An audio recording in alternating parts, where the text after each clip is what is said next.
The grand hall smelled of pine and burning wax, a scent that should have been comforting but instead wrapped around my throat like a noose. I stood at the very edge of the crowd, where shadows pooled thickest, and the golden light from hundreds of candles couldn't quite reach. My pale hair was pulled back so tightly it made my scalp ache, but I'd learned long ago that invisibility required discipline. The less of myself I showed, the safer I remained. Tonight was the midwinter gathering, the most significant event in the kingdom's social calendar. Wolves from every territory had traveled for days to attend, their expensive clothes and confident laughter filling the space with an energy that made my skin prickle. I didn't belong here. I'd only been allowed to attend because my father, before his disgrace, had once held a minor position in the outer court. Now, 3 years after his fall, I was tolerated at best, a ghost haunting the periphery of a world that had already forgotten me. I watched them all with careful eyes. The way power moved through the room like a visible current, flowing between the strongest, the wealthiest, the most connected. I'd spent years studying these patterns, learning to read the subtle shifts in posture, the unspoken hierarchies that governed everything. It was the only skill I had left, this ability to observe what others overlooked. My fingers found the rough edge of my sleeve, worrying at a loose thread. I thought of my mother, buried now for 5 winters, and the last thing she'd told me. Strength isn't always loud, little one. Sometimes it's knowing when to watch, when to listen, and when to act. I'd carried those words like stones in my pockets, heavy and grounding, though I'd never fully understood what she meant about acting. I'd only ever mastered the watching. A hush fell over the crowd, sudden and absolute. He entered from the northern doors, and the air itself seemed to shift in response. King Dominic Ashenfell, the Alpha King, moved through the parting crowd with the kind of presence that made my chest tighten. I'd seen him before, of course, everyone had, but never this close. He was taller than I'd expected, his dark hair touched with silver at the temples despite his relatively young age. There were rumors about what he'd endured to claim his throne, battles that had left scars, both visible and hidden, betrayals that had taught him to trust no one. He wore black, simple and severe, which only emphasized the raw authority that emanated from him. His eyes swept the room with the practiced distance of someone who'd learned not to expect warmth from crowds. There was loneliness in that gaze, I realized with a start. An isolation so profound, it mirrored my own. Beside him walked Lady Celeste Ravenmore, his intended bride. She was everything I wasn't, tall, voluptuous, with raven hair that cascaded down her back like a waterfall of silk. Her red dress clung to curves that commanded attention, and her smile was the kind that promised both pleasure and danger. The engagement had been announced 2 months ago, a political alliance that would unite the northern and eastern territories. Everyone said it was a perfect match. I watched the way she touched his arm, possessive and confident, and something in my stomach twisted. Not jealousy. I had no claim to such feelings, but something else. A sense of wrongness I couldn't name. The evening progressed with the usual formalities. Speeches were made, toasts were raised, and I remained exactly where I belonged. Nowhere. I moved between the pillars like a shadow, refilling my glass with water from the side tables, observing the complex dance of pack politics playing out before me. It was during one of these circuits that I overheard them. I'd slipped into a narrow corridor that led to the servants' passages, needing a moment away from the pressing crowd. The stone walls here were older, the air cooler. I was about to return when I heard voices from an adjacent alcove, low and urgent, barely above a whisper. And confirmed for midnight, the southern entrance, just as we discussed. The voice was female, smooth and cultured. And you're certain he suspects nothing? A man this time, accent thick with Eastern inflections. He trusts me completely. The fool actually believes I love him. Laughter, soft and cruel. My blood turned to ice. I recognized that laugh. Lady Celeste. The payment will be transferred once it's done. The Valdorn clan will be grateful for your contribution. An Alpha King's head brings a high price. I pressed myself against the cold stone, my heart hammering so hard I was certain they would hear it. The Valdorn clan. Everyone knew that name. They were exiles, wolves who'd been banished from the kingdom 10 years ago for attempting to overthrow the previous king. They'd been gathering strength across the border ever since, waiting for an opportunity to strike. How many men will be in position? Celeste's voice had lost all its honeyed warmth. 15 of our best. They'll be dressed as servants, already inside the castle walls. When he retires to his chambers at midnight, they'll be waiting, quick and clean. By dawn, you'll be the grieving almost widow, and we'll have eliminated the last Ashenfell. And my payment? Gold, titles, and freedom to marry whom you choose. Isn't that what you wanted? To escape this frozen wasteland? More than anything, my hands were shaking.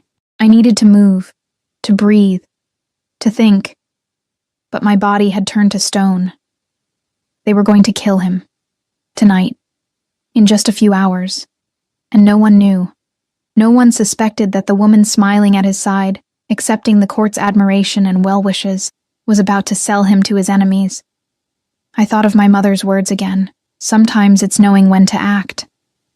But what could I do? I was nothing. No one would believe me. If I went to the guards with wild accusations about the future queen, they'd likely arrest me for slander. I had no proof. No evidence beyond words overheard in a darkened corridor, and even if I could convince someone, who would listen to the disgraced daughter of a fallen courtier? The voices moved away, their footsteps fading into silence.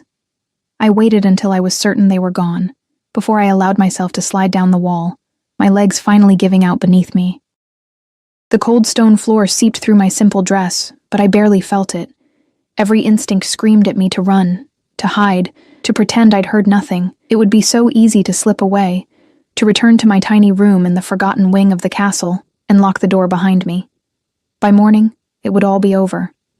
The king would be dead, and I would be safe in my insignificance. But I couldn't stop seeing his face. That loneliness in his eyes, the weight of a crown that had cost him everything. He didn't deserve this betrayal. Whatever his faults, whatever hardness the throne had carved into him, no one deserved to be murdered by someone they'd trusted with their heart. I pulled myself to my feet, my decision crystallizing into something solid and immovable. I didn't know how, but I had to warn him. Even if it cost me everything I had left, which admittedly wasn't much, I couldn't live with myself if I did nothing. The challenge was access. The Alpha King didn't simply walk among the common crowd. He was surrounded by guards, advisors, and now his treacherous fiancée. I couldn't approach him directly without causing a scene, and any message passed through official channels would likely be intercepted or dismissed. I returned to the Great Hall, my mind racing. The celebration had intensified. Wine flowed freely, and the music had grown louder. I scanned the room until I found him again. He stood near the dais, engaged in conversation with several territory lords. Celeste was at his side, her hand resting on his arm with practiced affection. The sight made my stomach turn. An idea formed, desperate and dangerous. The serving staff moved through the crowd with trays of wine and delicacies. They were the only ones who could approach the king freely, their presence so commonplace they were practically invisible, just like me. I found an abandoned tray on a side table and straightened my spine. My heart thundered in my chest as I lifted it, trying to emulate the efficient grace of the actual servants. No one looked at me twice. Invisibility, I'd learned, was both a curse and a gift. I needed paper, something to write on. My eyes landed on the program for the evening's events, stacked neatly on a nearby table. I grabbed one, along with a charcoal pencil someone had left behind. My hands trembled as I wrote, the words coming out jagged and urgent. Your fiancé sold you out. Valdorn clan. 15 men positioned as servants. They strike at midnight in your chambers. Trust no one but yourself. Someone who heard everything. I folded it quickly, my palms slick with sweat. This was insane. If anyone saw me, if anyone questioned what I was doing, I'd be arrested on the spot. But the alternative, doing nothing, was impossible to bear. I moved through the crowd with the tray balanced in my hands, weaving between clusters of conversation. Each step felt like walking through water, slow and surreal. I could barely hear the music over the rushing in my ears. He was 20 feet away, then 10, then 5. Up close, he was even more imposing. The lines around his eyes spoke of sleepless nights and impossible decisions. There was a hardness to his jaw, a tension in his shoulders that suggested he carried the weight of his entire kingdom on his back. He smelled of pine and smoke, of winter wind and something darker I couldn't name. Celeste was speaking, her voice musical and light, saying something about the upcoming spring festivals. The king nodded politely, but his attention seemed elsewhere, his gaze distant. I approached from his left side, the tray extended as if offering wine. My whole body trembled. This was the moment. If I failed, if the note fell to the ground or was intercepted, it was over. "Your Majesty," I murmured, my voice barely audible over the surrounding noise. His eyes flicked to me, and for a heartbeat, our gazes met.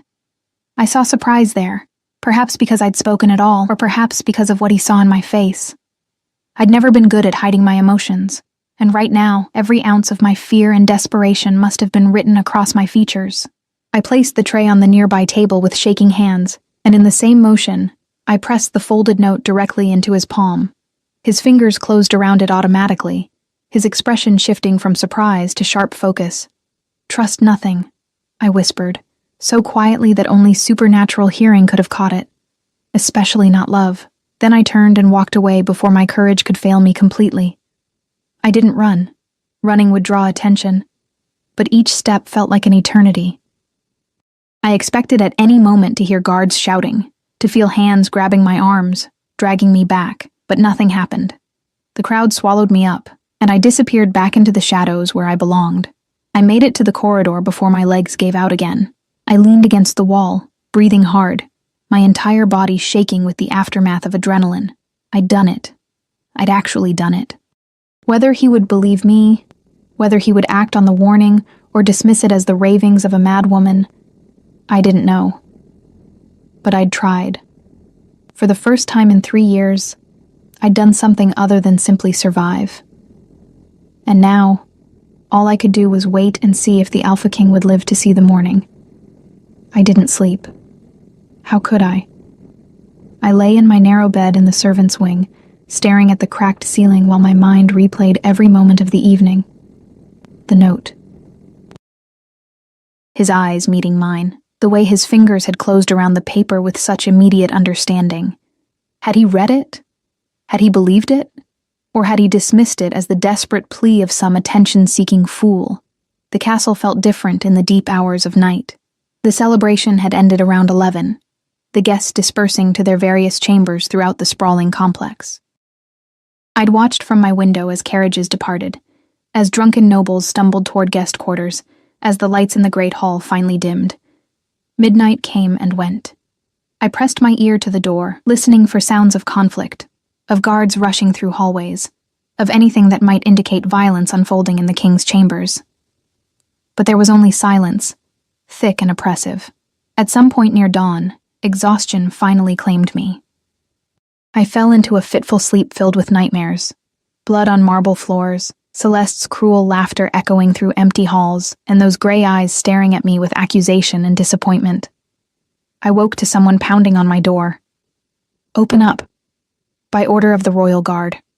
My heart stopped. This was it. They'd come for me. Whatever had happened during the night, I was about to pay the price for my interference. I opened the door with shaking hands to find 2 guards in full armor, their expressions grim and unyielding. Behind them stood a woman I recognized as one of the senior household staff, her face pinched with disapproval. "You're to come with us immediately," the taller guard said.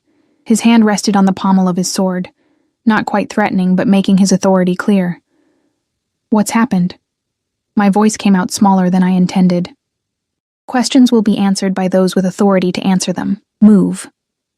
They escorted me through the castle, and with each step, my dread grew. The morning sun streamed through tall windows, illuminating tapestries and portraits of previous rulers. Everything looked so normal, so peaceful. Had I imagined the whole thing? Had my lonely, desperate mind conjured a conspiracy where none existed? But then I noticed the details. Guards posted at intervals that seemed excessive for an ordinary morning. Staff members whispering in corners, their faces tight with anxiety. An unusual tension crackling through the air like electricity before a storm. They led me to the private council chambers, a room I'd never entered before. The walls were lined with books and maps, the furniture heavy and masculine. And there, standing by the window with his back to the door, was the Alpha King. He turned as I entered, and I nearly gasped. He looked like he hadn't slept either. His jaw was shadowed with stubble. His shirt was partially unbuttoned, and there was a wildness in his eyes that spoke of recent violence. But he was alive. Whole. Breathing. Relief crashed through me so powerfully my knees nearly buckled. "Leave us," he said quietly. The guards exchanged glances but obeyed, closing the heavy doors behind them. The sound of the lock engaging echoed like a gunshot. We were alone. He studied me in the morning light, and I realized this was the first time he was truly seeing me. Not the shadow serving wine, not the ghost at the edge of celebrations, but me. I felt exposed in a way that had nothing to do with clothing and everything to do with being witnessed. "What's your name?"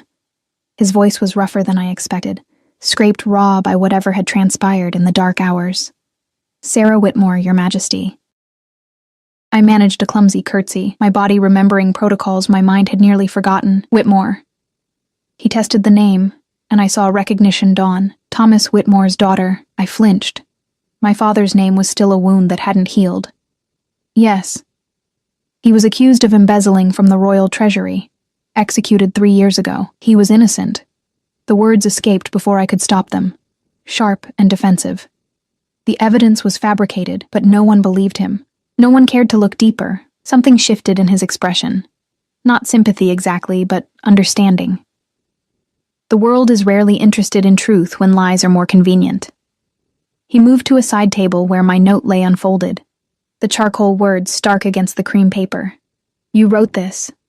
It wasn't a question, but I answered anyway. "Yes." "How did you know?" I explained everything, the overheard conversation, the details about the Valdorn clan, Celeste's involvement. With each word, his expression grew harder, more dangerous. This was the Alpha King who'd survived assassination attempts, who'd crushed rebellions, who ruled with an iron fist because mercy had nearly cost him everything. "Did you confront her?" I asked when I'd finished, unable to bear the silence. "I set a trap." He moved to the window, looking out over the gardens below. "I followed your warning, changed my route to the chambers, positioned my most trusted guards in strategic locations. When the 15 men revealed themselves, we were ready. What happened to them? Dead or captured, all of them." His voice was flat, emotionless. He'd killed before, I realized. Many times. It barely registered anymore. They confirmed everything. The Valdorn involvement, the payment promised to Celeste, the timeline of the attack. "You saved my life, Sarah Whitmore." The way he said my name made something flutter in my chest, dangerous and unwelcome. "And Lady Celeste?" I had to know. His laugh was bitter, devoid of humor. "Gone. She fled sometime during the night when her conspirators failed to report back. We've sent trackers after her, but she had a head start. She'll likely cross the border into Valdorn territory before we can catch her." "I'm sorry." The words felt inadequate, but I meant them. Whatever else she was, she'd been his intended. That betrayal had to cut deep. He turned to face me fully, and the intensity in his gaze made my breath catch. "Sorry? You exposed a plot to end my life. You risked everything to warn a king you don't even know. Why?" How could I explain? It wasn't right. What they were planning. You deserve to know. Most people in your position would have stayed silent. Safer that way. My mother taught me that some things matter more than safety. His expression softened almost imperceptibly. Your mother sounds like she was a wise woman. She was. Past tense.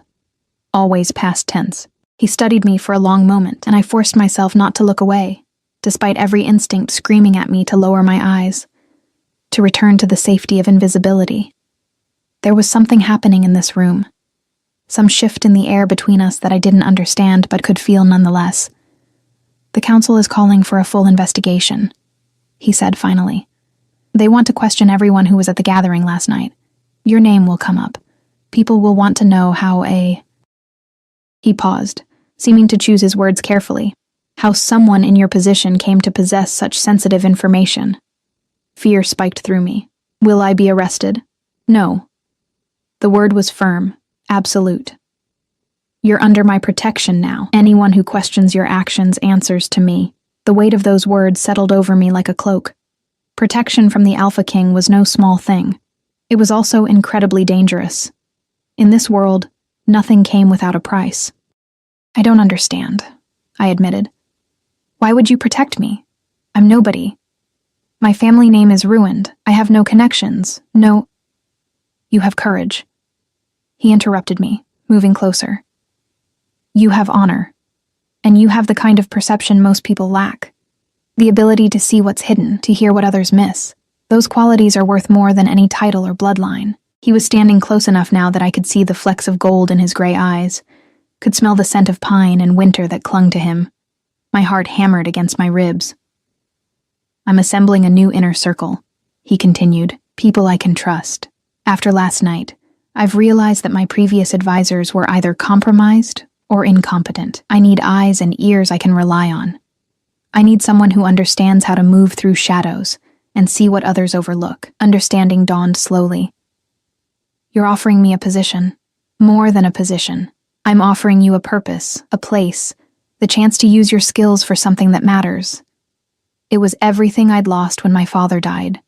Relevance, belonging, the opportunity to be more than a ghost haunting the edges of other people's lives. But it was also terrifying, to step into the light, to be seen, to matter. It meant vulnerability. It meant I could be hurt again. I need time to think, I whispered. Take the day. He stepped back, giving me space to breathe. But Sarah? The world you saved me from last night, it's still out there. The Valdorn clan won't stop because one plot failed. Celeste isn't the only person in this castle who might wish me dead. I need allies I can trust. I need you. The way he said that last part, I need you, sent electricity down my spine. There will be a gathering in the evening, he continued, his voice returning to its formal register. A small dinner with the remaining council members and territory representatives. I want you there. Not as a servant, but as my guest. Let them see that you have my favor. Let them understand that anyone who moves against you moves against me. Your Majesty, I don't have the clothes for... That will be arranged. He moved to the door, preparing to summon the guards back. But he paused, his hand on the handle, and looked back at me one more time. You were right about what you said last night. Trust nothing, especially not love. It's a lesson I've learned the hard way. But perhaps, his voice softened, perhaps there are other things worth trusting. Courage, honor, the kind of loyalty that asks for nothing in return. Then he opened the door, and the moment shattered. The guards entered, their presence returning us to our proper roles, king and subject, powerful and powerless. Except I didn't feel powerless anymore. The rest of the day passed in a blur. I was escorted back to my quarters where I found that my small room had been transformed. A new wardrobe had been delivered, filled with dresses in rich fabrics I'd never dreamed of wearing, deep blues and forest greens, elegant blacks and soft silvers. A lady's maid appeared, a kind-faced woman named Helena, who didn't ask questions, just helped me bathe and arranged my pale hair in a style that made me look like someone who belonged in these clothes. In the mirror, I barely recognized myself. The girl staring back at me had clear eyes and straight shoulders. She looked like someone who mattered. But beneath the fine dress and styled hair, I was still Sarah, still afraid, still carrying the weight of my father's disgrace and my mother's death, still uncertain whether I was brave or simply foolish. As evening approached, Helena helped me into a gown of midnight blue that brought out the color of my eyes. The fabric whispered against my skin, foreign and luxurious. You look beautiful, miss, Helena said softly, like you were born to wear such things. I wasn't sure about that. But when the guards came to escort me to dinner, I held my head high and followed them through corridors I'd only ever cleaned, toward a future I couldn't begin to predict. The dining room was smaller than I expected, intimate even. A table set for 12, with candles casting golden light across fine china and crystal glasses. The other guests were already assembled. Council members I recognized from the previous night. Territory lords whose names I'd memorized during my years of invisible observation. They all turned to stare as I entered. And standing at the head of the table, looking at me with an expression I couldn't quite read, was the Alpha King. He was dressed formally now, all traces of the previous night's chaos erased, but when our eyes met, I saw something flicker in his gaze. Recognition. Gratitude. And something else. Something that made my pulse quicken. "Gentlemen," he said, his voice carrying easily through the room. "Allow me to introduce Sarah Whitmore. She will be joining my personal counsel as an advisor on matters of security and intelligence." The silence that followed was deafening. Then, slowly, the Alpha King smiled, a real smile that transformed his entire face, and extended his hand toward the empty seat at his right, the seat of honor. I walked toward it on legs that barely supported me, aware of every eye tracking my movement, of the whispers that would follow this moment into every corner of the kingdom. Everything had changed. Everything was beginning, and I had no idea if I was ready for what came next. The dinner was a test, and everyone in that room knew it. I sat at the Alpha King's right hand, while the council members and territory lords assessed me with varying degrees of skepticism and hostility. They smiled when protocol demanded it, made polite conversation when the king's attention turned our way, but their eyes were cold. I was an interloper, a nobody who'd somehow maneuvered herself into a position of unprecedented access and influence. If only they knew how desperately I wanted to disappear. "Miss Whitmore," Lord Garrison began, his voice dripping with false courtesy. He was an older wolf, his gray hair still thick, his build suggesting a warrior's past. "His Majesty mentioned you'd be advising on security matters. Tell us what exactly qualifies you for such a sensitive position." The table fell silent. Forks paused midair. This was the moment they'd been waiting for. The chance to expose me as a fraud. I felt the king tense beside me, preparing to intervene. But something in me refused to hide behind his protection. If I was going to survive in this world, I needed to prove I belonged here on my own merit. "I've spent 3 years being invisible, Lord Garrison," I said quietly, meeting his gaze. "I've watched, listened, and learned, while everyone else was too busy performing their importance to notice what was actually happening around them. I know which servants gossip, which guards drink too much, which nobles meet in corners when they think no one's watching. Invisibility taught me to see everything.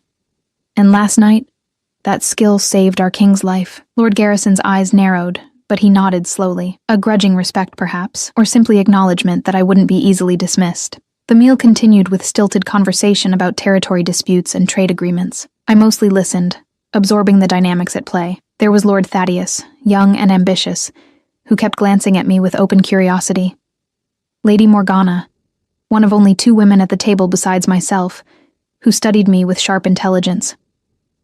And Commander Brennan, head of the Royal Guard, whose weathered face revealed nothing but whose silence felt weighted with judgment. It was Brennan who finally addressed me directly as dessert was being served. "The king tells me you overheard the plot by accident," he said, his voice gravelly from years of shouting orders. "Remarkable timing. Some might even call it suspicious." My stomach clenched. So that's how it would be. They suspected me of being involved, of orchestrating some elaborate scheme.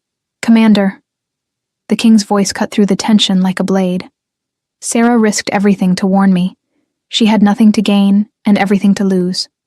I won't have her loyalty questioned. Your Majesty, with respect, we must question everything." Lady Celeste was above suspicion too, until she wasn't. The king's jaw tightened, and I could feel the anger radiating from him. But Brennan was right, in a way. They had to be careful. Betrayal had come from the person closest to the throne. Why not from some desperate girl seeking advancement? "It's all right," I said softly, touching the king's arm before I could think better of it. The contact sent a jolt through both of us, but I didn't pull away.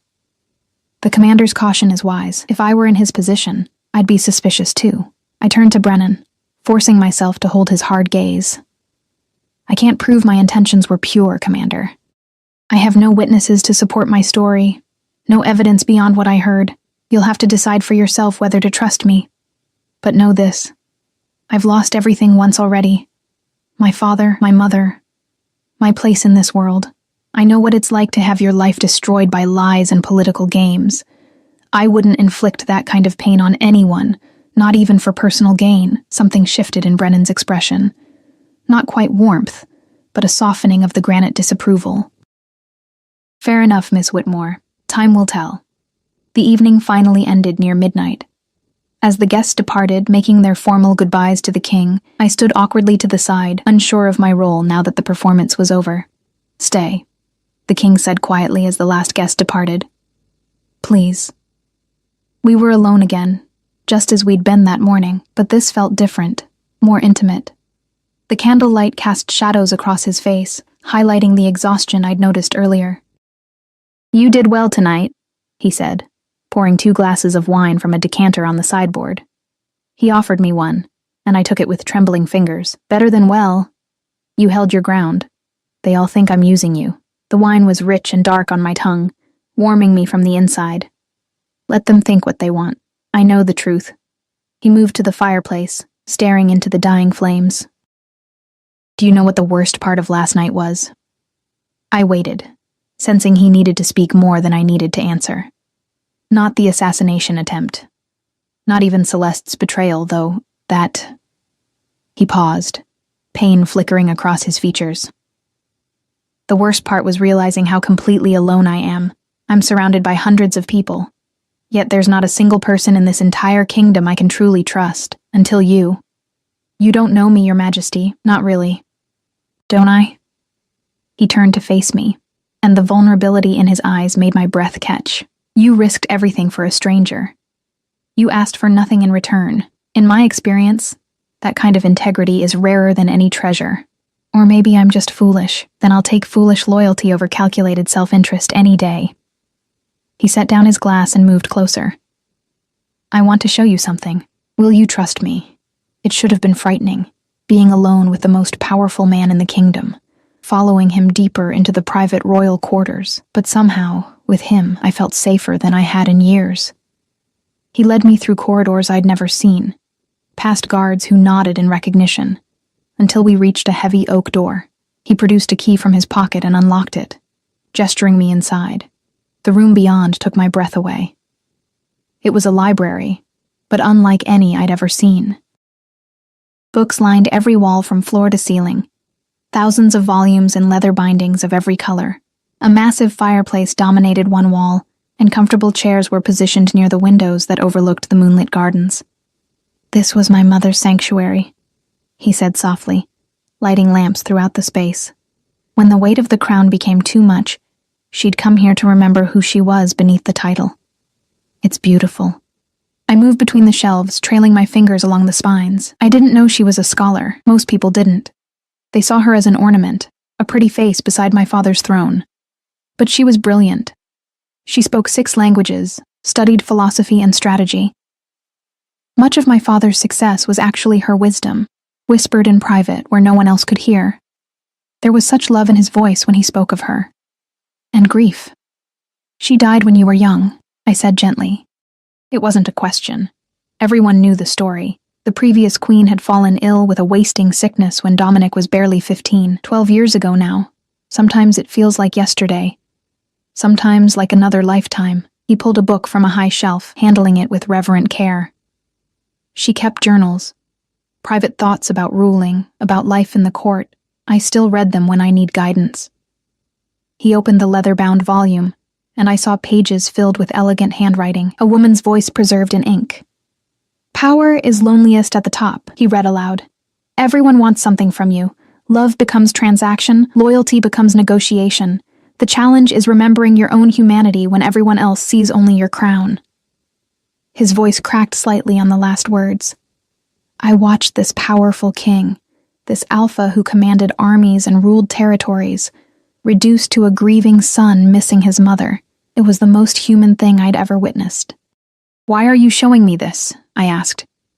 "Because I need you to understand what you're agreeing to by joining my council. It's not just about attending dinners and whispering secrets. It's about entering a world where trust is a luxury and genuine connection is almost impossible. I need to know if you're prepared for that." I thought about my own loneliness. The 3 years I'd spent as a ghost. I understood isolation, perhaps better than he knew. "I've been alone for a long time, Your Majesty. At least in your world, the loneliness serves a purpose." "Dominic," he said suddenly. "When we're alone, call me Dominic. I'm tired of being Your Majesty every moment of every day." The intimacy of using his name felt dangerous and thrilling all at once. "Dominic," I tested, and watched something warm kindle in his eyes. We spent hours in that library. He showed me his mother's favorite books, told me stories about his childhood before the crown consumed his life. I found myself sharing things I'd never told anyone. My mother's final days, my father's execution, the crushing weight of surviving when everyone you love is gone. Somewhere during those conversations, we'd moved from opposite sides of the room to sitting side by side on the window seat, the moonlight painting us both silver. His hand rested near mine on the cushion between us, close enough that I could feel its warmth. "I need to ask you something," he said, as the first hints of dawn began touching the horizon. "And I need you to answer honestly." "All right. Are you afraid of me?" The question surprised me. I considered lying, giving him the answer I thought he wanted. But he'd asked for honesty. "Yes," I admitted. "You're the Alpha King. You have the power to destroy me with a word. How could I not be afraid? And yet you're here, alone with me, trusting me with your stories." Fear and trust aren't mutually exclusive. My mother taught me that too. Sometimes the bravest thing we can do is trust despite our fear. He turned to face me fully, and suddenly the space between us felt charged with possibility. "I'm afraid too," he confessed. "Of making another mistake, of trusting the wrong person again. He paused, his gaze dropping to my lips before returning to my eyes. "Of wanting something I have no right to want." My heart hammered so hard I was certain he could hear it. "What do you want?" The question hung between us, heavy with implication. For a long moment, neither of us moved. Then slowly, carefully, he reached out and tucked a strand of pale hair behind my ear. His fingers lingered against my cheek, and I couldn't suppress the shiver that ran through me. "I want to not be alone," he whispered. "I want someone who sees me, not the crown. I want—" He didn't finish. Instead, he pulled back, standing abruptly and putting distance between us. The loss of his warmth felt like winter returning. "It's late," he said, his voice rough. "I should escort you back to your quarters before the household wakes. We've already given the gossips enough material for a year." I understood what he wasn't saying. Whatever was beginning to form between us was dangerous, complicated. He was still recovering from Celeste's betrayal, and I was his new advisor, a position that required clear boundaries and professional distance. But as he walked me through the awakening castle, as servants began their morning routines and guards changed shifts, I couldn't stop thinking about the way he'd looked at me in the moonlight, the longing in his eyes that mirrored my own. We stopped outside my door, the hallway still shadowed and quiet. "Thank you," I said, "for showing me your mother's library, for trusting me with your stories. Thank you for listening, for seeing past the crown." He hesitated, then added, "The council meets tomorrow afternoon. Your official duties begin then. Are you ready?" "No," I answered honestly, "but I'll do my best." He smiled, that rare, genuine smile that transformed his entire face. That's all any of us can do. As I closed my door behind me and leaned against it, my heart still racing, I realized that everything had shifted again. I'd come to the capital 3 years ago as the disgraced daughter of a dead traitor. Now I was the Alpha King's trusted advisor, sitting at his council table, spending private hours in his mother's sanctuary. And somewhere in the space of 2 days, I'd started falling for a king who could never truly be mine. The morning sun streamed through my window, and I finally allowed myself to sleep, my dreams filled with gray eyes and moonlit libraries, and the ghost of fingertips against my cheek. The council chamber was a room built for intimidation. High ceilings, dark wood panels, and a massive oval table that could seat 20. Maps covered the walls, territories marked in different colors, trade routes traced in gold, disputed borders highlighted in red. This was where the kingdom's future was decided, where power was brokered, and battles were planned. And I was expected to sit here as if I belonged. The council members filed in throughout the early afternoon, taking their assigned seats with the casual confidence of people who'd done this hundreds of times. Lord Garrison nodded curtly in my direction. Lady Morgana offered a small smile that might have been genuine or might have been mockery. I couldn't tell yet. Commander Brennan ignored me entirely, his attention fixed on the reports spread before him. Dominic, the king, entered last, and the room immediately snapped to attention. He'd returned to his formal role, all traces of the vulnerable man from the library hidden behind layers of authority and control. He took his seat at the head of the table, and I sat at his right, acutely aware of every eye that tracked the placement. "Gentlemen, Lady Morgana, Miss Whitmore," he began, his voice carrying the weight of absolute command. "We have much to discuss. The events of 2 nights ago have exposed weaknesses in our security that can no longer be ignored. Commander Brennan, your report." Brennan stood, his military bearing evident in every movement. "The 15 assassins have all been interrogated. Most broke quickly under pressure. They confirmed Lady Celeste's role in coordinating the attack, as well as the Valdorn clan's financial backing. However, they've also revealed something more troubling." He paused, letting the tension build. "The Valdorn clan has been infiltrating the kingdom for months, perhaps longer. They have sympathizers within our borders, nobles, merchants, possibly even members of the guard. This wasn't just an isolated assassination attempt. It's part of a larger strategy to destabilize the kingdom from within." The words landed like stones in still water, ripples of unease spreading through the room. "How many?" Dominic's voice was ice. "How many traitors are we harboring?" "We don't know yet, Your Majesty. The captured men only knew their immediate contacts. But based on the sophistication of the operation, we're looking at a network. Possibly dozens of individuals working in coordination. Then we root them out." Lord Thaddeus spoke up, his young face flushed with anger. "Interrogate everyone who had contact with Lady Celeste. Trace her movements, her correspondences. Someone had to help her coordinate this. And risk alerting the network that we're hunting them?" Lady Morgana countered, her sharp eyes flicking between speakers. "The moment we start aggressive interrogations, anyone involved will go to ground. We'll catch the small fish while the true orchestrators escape." "So what do you suggest?" Thaddeus shot back. "We do nothing while traitors walk our halls?" "I suggest we think strategically instead of reactively." The argument escalated, voices rising as council members took sides. I sat quietly, absorbing the dynamics. This was how power worked: competing agendas, personal rivalries, everyone jockeying for influence while claiming to serve the kingdom's interest. "Enough." Dominic's single word cut through the noise like a blade. Silence fell immediately. "Miss Whitmore has been silent. I'd like to hear her perspective." Every head turned toward me. My mouth went dry. "Your Majesty, I'm not sure I—" "You saw what others missed," he interrupted gently. "You heard a conspiracy that everyone else was too distracted to notice. I value that perspective. Please, share your thoughts." I took a breath, organizing the ideas that had been forming since Brennan's report. Lady Morgana is right about not alerting the network. But Lord Thaddeus is also right that we can't simply do nothing. The problem is that we're trying to hunt shadows when we should be creating light. "Explain." Dominic leaned forward, his full attention on me. "The network's strength is secrecy.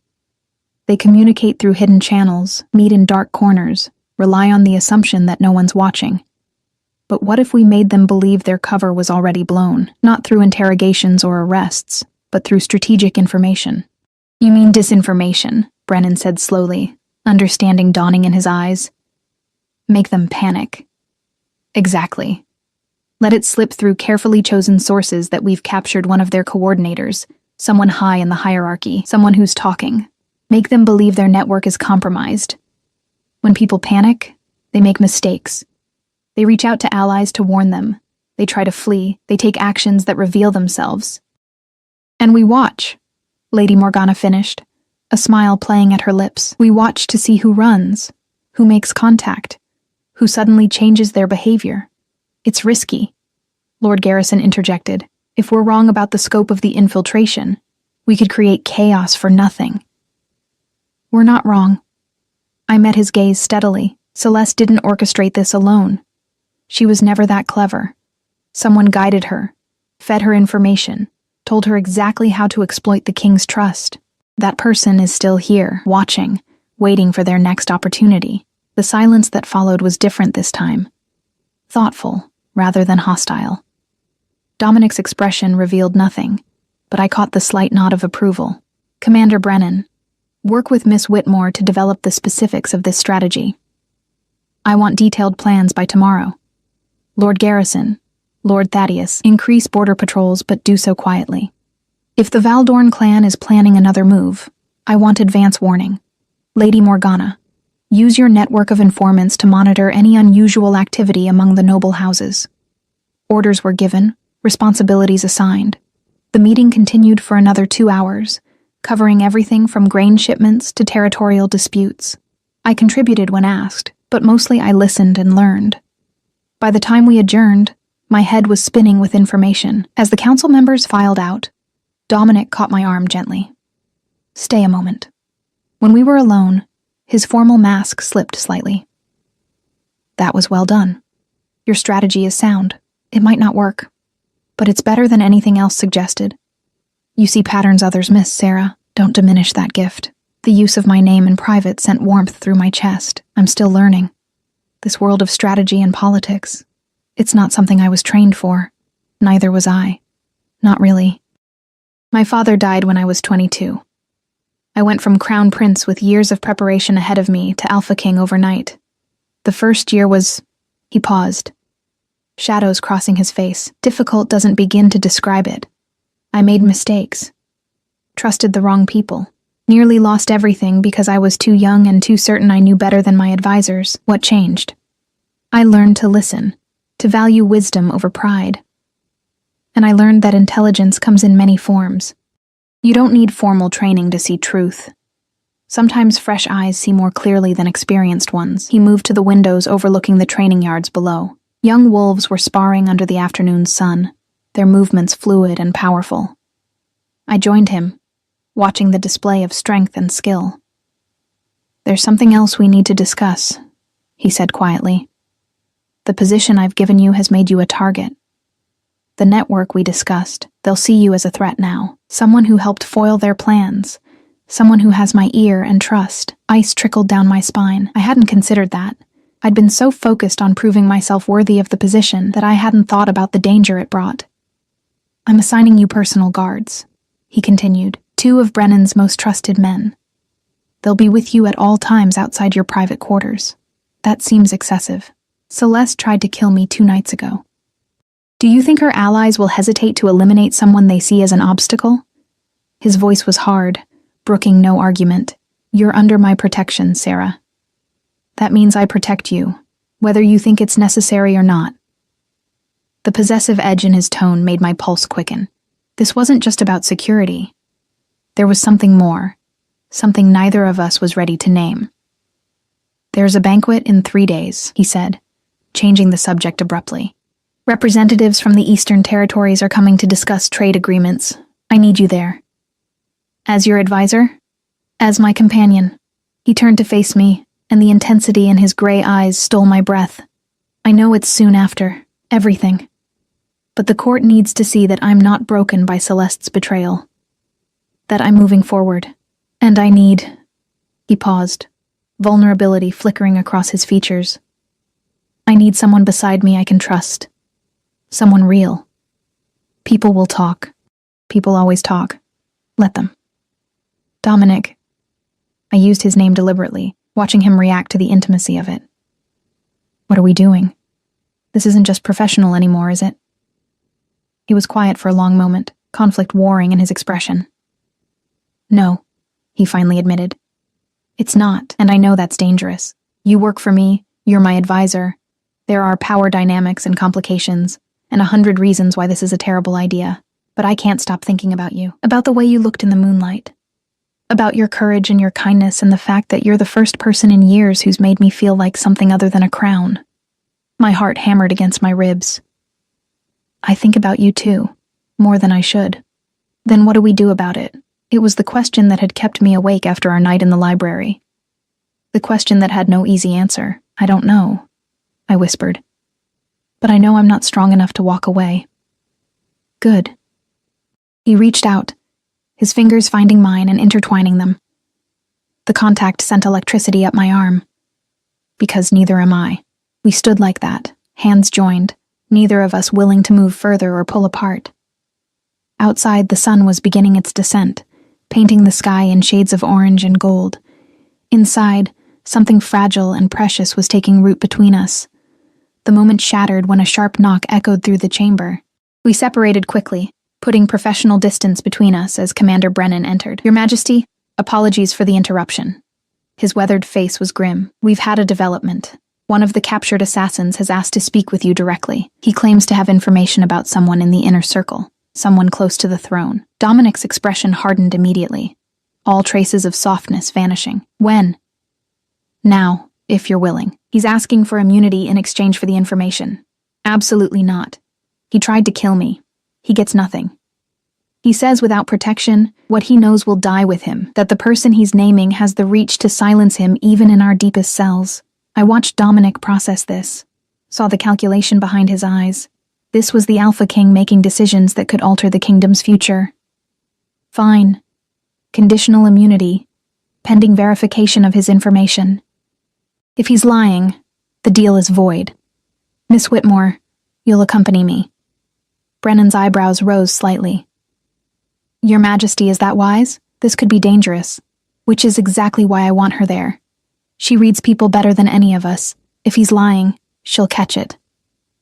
We followed Brennan through the castle depths, down stone stairs that grew colder and damper with each level. The dungeons were ancient, built long before the current castle, their walls thick and impenetrable. Guards nodded as we passed, their expressions carefully neutral. The prisoner was held in a cell at the corridor's end. He was younger than I expected, maybe 30, with the lean build of someone who lived by stealth rather than strength. When we entered, he looked up from where he sat against the wall, chains binding his wrists and ankles. "Your Majesty." His voice was hoarse, probably from screaming during interrogation. "Thank you for seeing me. Speak quickly," Dominic said coldly. "You have 5 minutes to convince me your information is worth your miserable life." The prisoner's eyes flicked to me, curiosity and calculation mixing in his gaze. "Who's she?" "None of your concern. 4 minutes." "Right.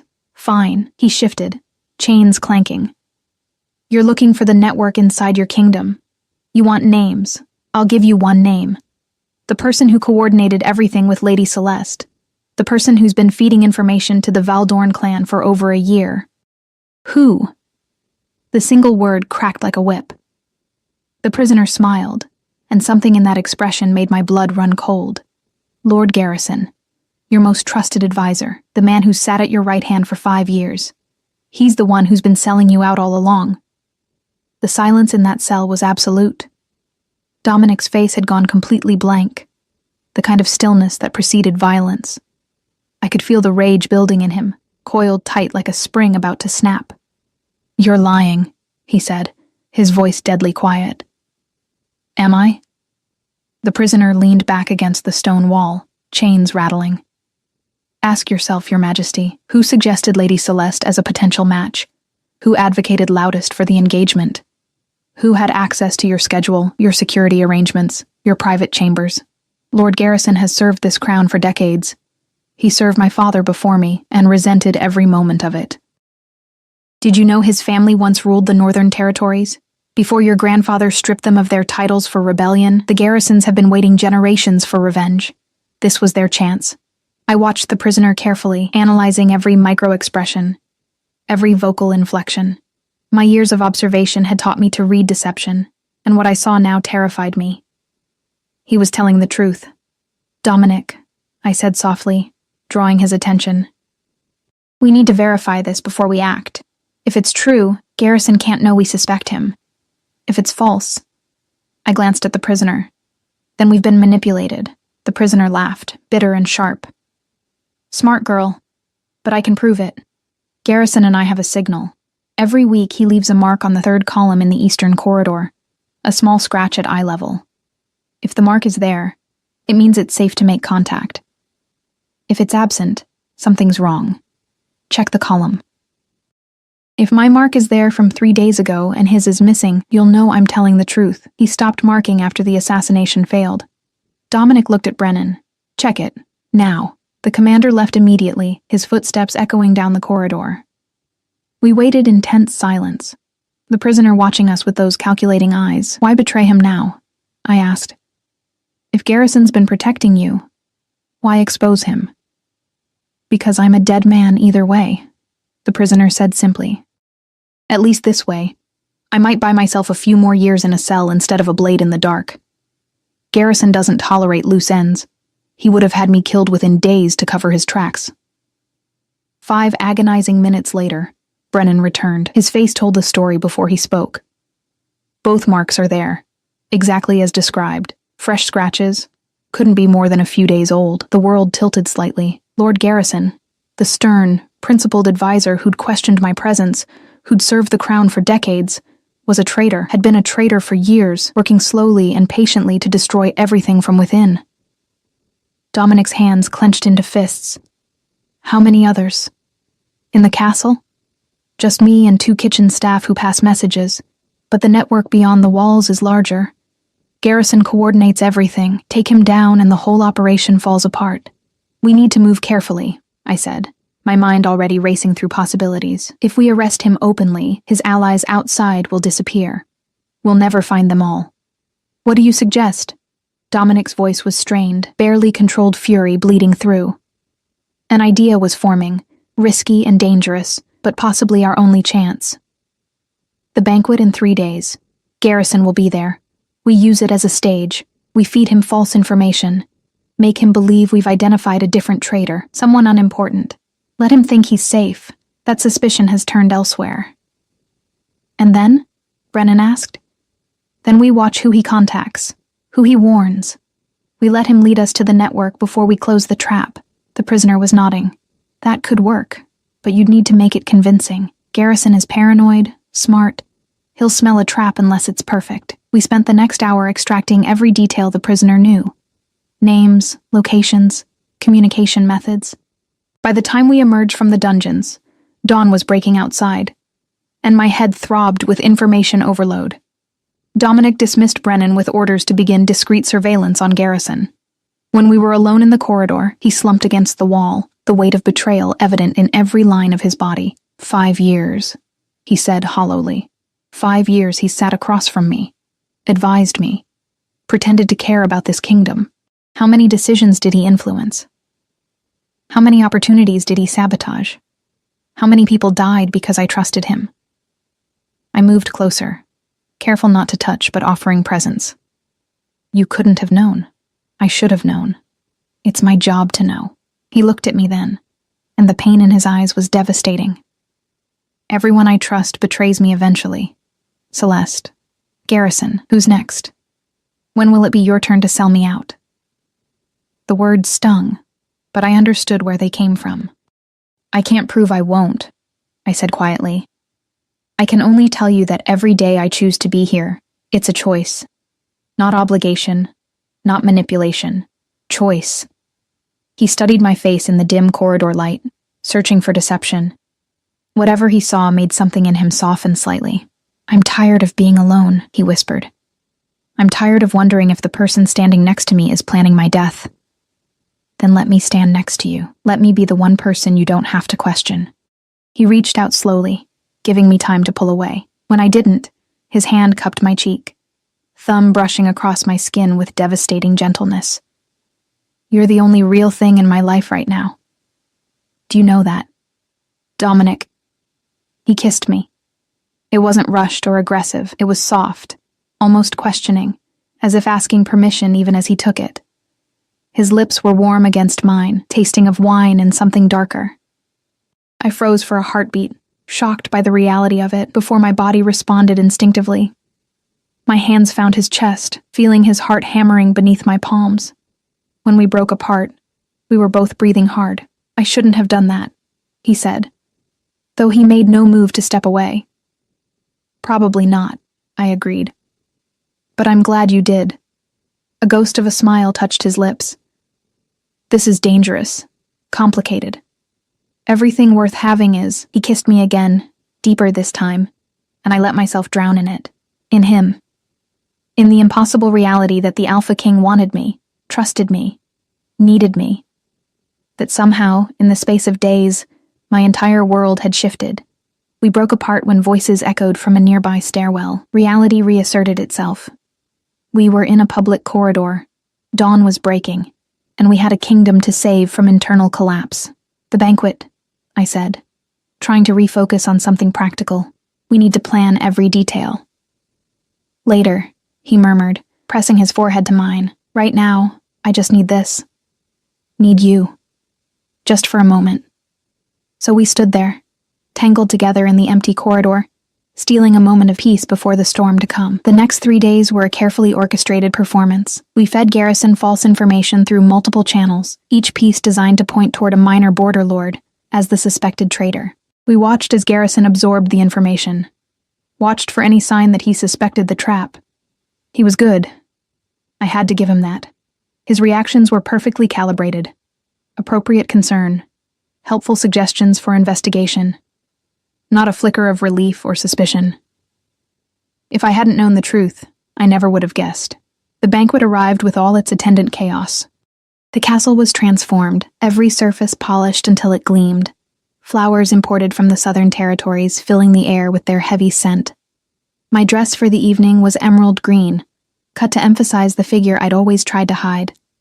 Helena had woven my pale hair into an intricate style, leaving a few strands loose to soften the effect. "You look like a queen," she said softly, as she made final adjustments. The words sent a shiver through me, not fear exactly, but awareness of how dramatically my life had changed. A week ago, I'd been invisible. Now I was standing in the Alpha King's inner circle, hunting traitors and stealing kisses in darkened corridors. Dominic was waiting when I emerged. He'd chosen formal attire, black with silver threading that caught the light. When he saw me, something heated in his gaze. "Beautiful," he said simply, offering his arm. We entered the banquet hall together, and the whispers started immediately. Everyone had heard rumors about the disgraced daughter who'd saved the king's life, who now sat on his council and appeared at his side. The gossip would be vicious and creative. But I'd learned to let such things slide off me like water. The evening progressed exactly as planned. We moved through the crowd, Dominic introducing me to representatives from various territories. I played my role perfectly, intelligent but deferential, observant but not threatening. And all the while, we watched Garrison. He was seated near the head table, conversing with the Eastern Lord about grain shipments. Nothing in his demeanor suggested guilt or concern. He even nodded respectfully in my direction when our eyes met. Midnight approached. According to our plan, Dominic would make a quiet announcement to his inner circle about the suspected border lord, asking for their counsel. Garrison would hear this, believe the investigation was moving in a safe direction, and likely make contact with his network to report the kingdom's focus was elsewhere, and we would be watching. Dominic stood, calling for the attention of his closest advisors. Garrison moved closer, along with Brennan, Lady Morgana, Lord Thaddeus, and a few others. I stood at Dominic's right, my heart hammering. "My friends," Dominic began, his voice carrying the weight of concern. "I've asked you here because we have a sensitive matter to discuss. Our investigation into the recent assassination attempt has revealed..." He never finished the sentence. The eastern windows exploded inward in a shower of glass and wood. Screams erupted throughout the hall as figures in black poured through the openings. Armed, masked, moving with lethal precision, the Valdorn clan had launched a full assault. Chaos descended. Guests scattered in every direction as the attackers cut through the crowd. Dominic's personal guards formed a protective circle immediately, but they were outnumbered. Steel clashed against steel, blood splattered across marble floors. Through the chaos, I saw Garrison, and the expression on his face told me everything. This wasn't surprise, this was fury. The plan had changed. Someone had moved without his approval, launched this attack without consulting him, and now, his carefully constructed cover was disintegrating. "Brennan!" Dominic's roar cut through the noise. "Garrison is the traitor! Secure him!" But Garrison was already moving. He grabbed Lady Morgana, the person nearest to him, and put a blade to her throat. "Nobody moves, or she dies." The room froze. Lady Morgana's eyes were wide with shock and fear, but she remained still, understanding that any struggle would end her life. "You couldn't leave it alone, could you?" Garrison snarled, his cultured mask finally cracking to reveal the hatred beneath. "Had to keep digging, keep questioning. This could have ended cleanly, but you forced my hand." "Let her go," Dominic said with deadly calm. "This is between you and me." "No, boy. This is between your family and mine. Your grandfather destroyed everything my family built. Your father continued the persecution. And you're just the latest in a line of tyrants who need to be erased." The attackers had stopped advancing, held in check by Brennan's forces but not defeated. We were at a stalemate. Garrison's blade at Morgana's throat, the hall filled with armed combatants on both sides, and then I saw it. The opening. Garrison's attention was fixed on Dominic, his body angled away from me. In his arrogance, he'd dismissed me as a threat, just another pretty face standing beside the king. He'd made the same mistake everyone made. He'd underestimated the invisible girl. I moved without thinking. 3 years of being overlooked had taught me how to be silent, how to move through spaces unnoticed. I covered the distance in seconds, grabbing a fallen knife from the floor as I went. "Garrison!" I shouted. He turned, startled, and in that moment of distraction, Lady Morgana wrenched free. I didn't hesitate. I'd spent my life avoiding violence, hiding from conflict. But this was different. This was protecting the people I'd come to care about. The knife flew from my hand with more luck than skill, embedding itself in Garrison's shoulder. He screamed, dropping his weapon. Brennan's guards were on him in seconds, forcing him to the ground. The Valdorn attackers, seeing their coordinator captured, began to retreat, but Dominic's forces were ready. The southern doors burst open, revealing additional guards who'd been positioned there as part of our contingency plan. The attackers were surrounded. "Surrender or die!" Brennan's voice boomed through the hall. "Choose now!" One by one, the attackers threw down their weapons. The battle was over almost as quickly as it had begun. I stood in the center of the destroyed banquet hall, my emerald dress splattered with blood that wasn't mine, my hands shaking with the aftermath of adrenaline. Dominic was beside me in an instant, his hands on my face, checking for injuries. "Are you hurt?" "Sarah, look at me. Are you hurt?" "I'm fine," I managed. "I'm fine. Is Lady Morgana?" "I'm alive, thanks to you," Morgana said, approaching with a shaken smile. That was either incredibly brave or incredibly stupid. Probably both, I admitted. The cleanup took hours. The wounded were tended to, the prisoners were secured in the dungeons, and the hall was slowly restored to order. Garrison had been dragged away, still screaming about ancient wrongs and justified revenge. The Valdorn attackers confirmed they'd acted on his urgent message that the king suspected the network and planned to move against them that very night. By moving up their attack timeline, Garrison had inadvertently exposed himself and destroyed his own network. As dawn broke for the second time that week, I found myself once again in the Alpha King's private library. We were both exhausted, still wearing our ruined formal clothes, but neither of us wanted to be alone. "You saved Morgana's life," Dominic said quietly. "You exposed Garrison. You may have saved the entire kingdom." I just did what needed to be done. Most people freeze in moments like that. You acted. He pulled me close, and I went willingly into his arms. "You're remarkable, Sarah Whitmore. Do you know that? I'm just someone who learned to pay attention when everyone else was looking away. You're so much more than that." He tilted my chin up, his eyes searching mine. "I know this is fast. I know there are complications and political implications and 100 reasons to be cautious. But I don't care anymore. I want you. Not as an advisor, not as a strategic asset. I want you beside me, truly beside me." My heart swelled with emotions too big to name. "What are you saying?" "I'm saying that when we rebuild from this, when the trials are over and the network is dismantled, I want to court you properly, publicly. I want everyone to know that you're mine and I'm yours. Dominic, I'm nobody. A disgraced nobleman's daughter. The court will accept it because I say so, and because you've earned your place 100 times over." He smiled, that rare, genuine smile I'd come to treasure. "Besides, my mother always said the best queens were the ones who understood what it meant to struggle, who knew how to see what others overlooked. Are you asking me to be your queen?" The words came out barely above a whisper. "Eventually, when you're ready. When we're both ready. For now, I'm just asking you to stay, to be with me, to help me build a kingdom where loyalty and courage matter more than bloodlines and politics." I thought of my mother's final words. Sometimes it's knowing when to watch, when to listen, and when to act. I'd spent 3 years watching and listening. Maybe it was finally time to act. "Yes," I said simply. "Yes to all of it." He kissed me as the sun rose over the kingdom, painting the library in shades of gold and amber. Outside, the world was waking to news of the attempted attack, the exposed traitor, the dismantled network. Inside, Two lonely people who'd found each other against all odds, held tight to something precious and real. 6 months later, I stood in the same great hall where this had all begun, wearing white instead of emerald. The pale fabric complemented my light hair, which Helena had woven with actual diamonds this time. The hall had been completely restored, all evidence of the attack erased. Dominic waited at the altar in formal regalia, the crown resting on his dark hair, but his eyes held only warmth as I approached. Lady Morgana stood as my attendant, having become a true friend in the months since the attack. Commander Brennan looked almost approving. The council members who'd survived the purge of Garrison's network watched with genuine respect. My father's name had been cleared.